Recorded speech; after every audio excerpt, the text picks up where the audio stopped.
Assalamualaikum warahmatullahi wabarakatuh. Video kali ini tentang ruang kolaborasi modul 2.1 tentang pembelajaran berdiferensiasi. Kami kelompok 2 dari kelas B. Anggota kelompok kami, saya sendiri Ika Kurniawati, lalu Putri Purnawati dan juga Bu Yulaika. Skenario pembelajaran berdiferensiasi situasi 2 untuk SD. Situasi 2, Pak Darman adalah seorang guru sekolah dasar. Minggu depan, ia akan mengajar murid-muridnya materi tentang cara kerja salah satu sistem organ tubuh manusia, yaitu sistem organ pencernaan.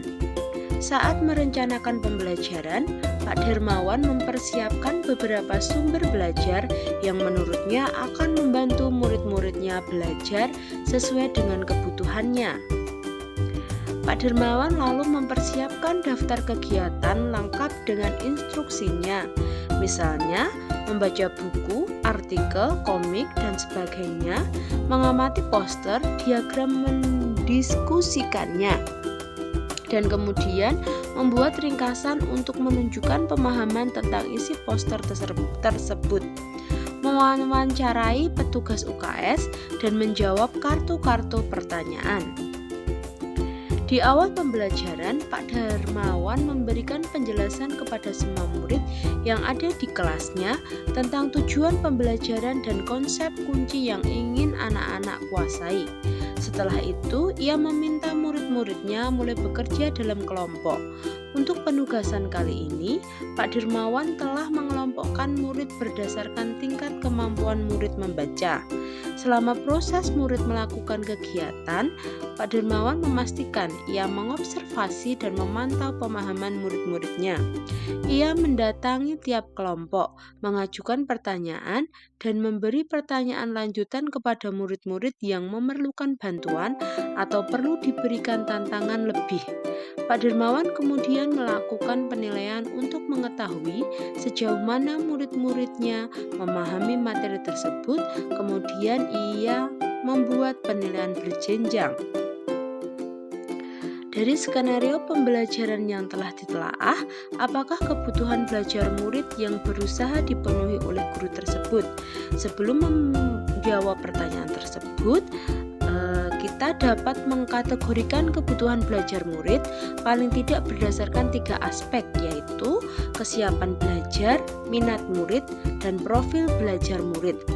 Jika tugas-tugas yang diberikan sesuai dengan keterampilan dan pemahaman yang mereka miliki sebelumnya, itu termasuk kesiapan belajar. Lalu, jika tugas-tugas tersebut memicu keingintahuan atau hasrat dalam diri seorang murid, itu termasuk minat.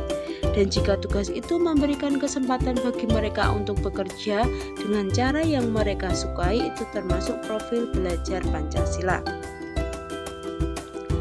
Dari skenario pembelajaran yang telah ditelaah, apakah kebutuhan belajar murid yang berusaha dipenuhi oleh guru tersebut? Dari skenario kebutuhan belajar murid yang berusaha dipenuhi oleh Pak Darmawan antara lain, yang pertama yaitu kesiapan belajar.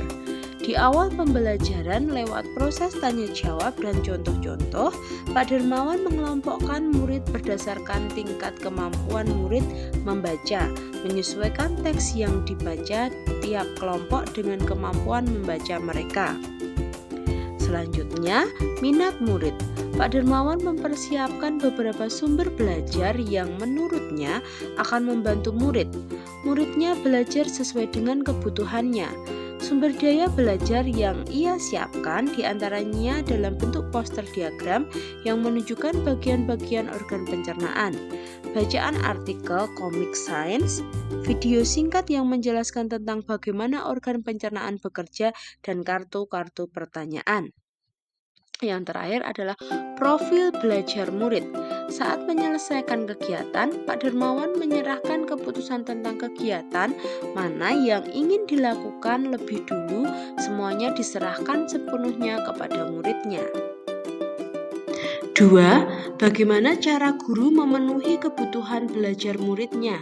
Yaitu dengan pertama, melakukan pemetaan kebutuhan belajar murid dengan mengelompokkan murid berdasarkan tingkat kemampuan membaca dan menyesuaikan teks bacaan pada setiap kelompoknya.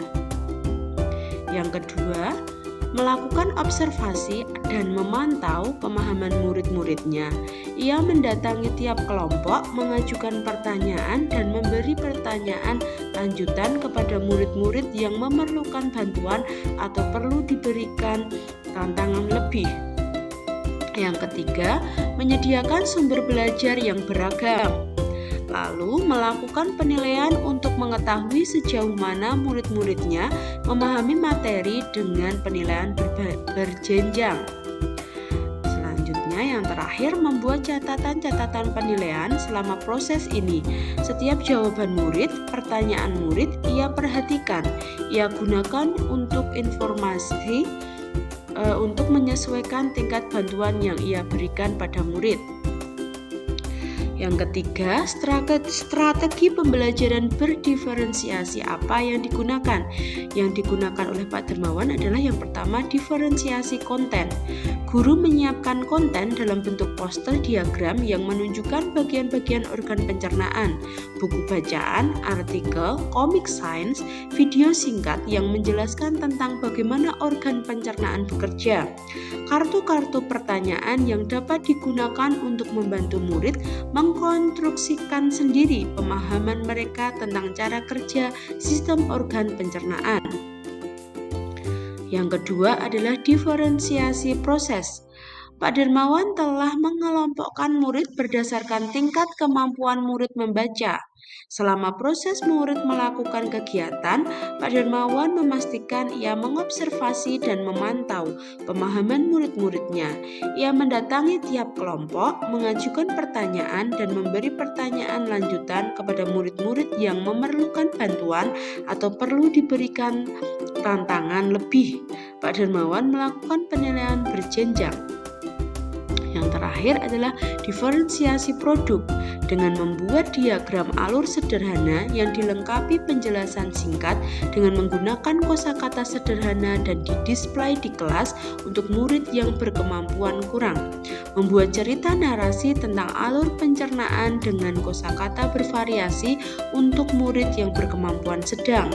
Lalu membuat sebuah cerita kreatif dari perspektif seorang makanan yang menarasikan alur pencernaan dengan kosakata sulit bagi murid yang berkemampuan tinggi. Yang keempat, bagaimana guru tersebut melakukan penilaian? Pak Dermawan melakukan penilaian berjenjang atau tier assessment dengan cara yang pertama, untuk murid-murid yang berkemampuan kurang, ia menugaskan mereka untuk menjelaskan alur pencernaan dalam sebuah diagram alur sederhana yang dilengkapi penjelasan singkat dengan menggunakan kosakata sederhana sesuai dengan yang telah mereka pelajari dan bahkan telah didisplay di kelas. Yang kedua, untuk murid-murid yang berkemampuan sedang, ia meminta mereka membuat sebuah cerita narasi tentang alur pencernaan dengan kosakata yang lebih bervariasi.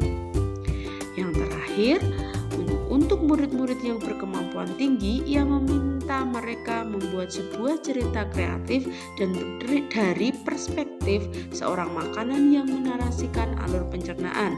Melalui tugas ini, penyusunan kalimat dan pemilihan kata-katanya akan yang lebih sulit.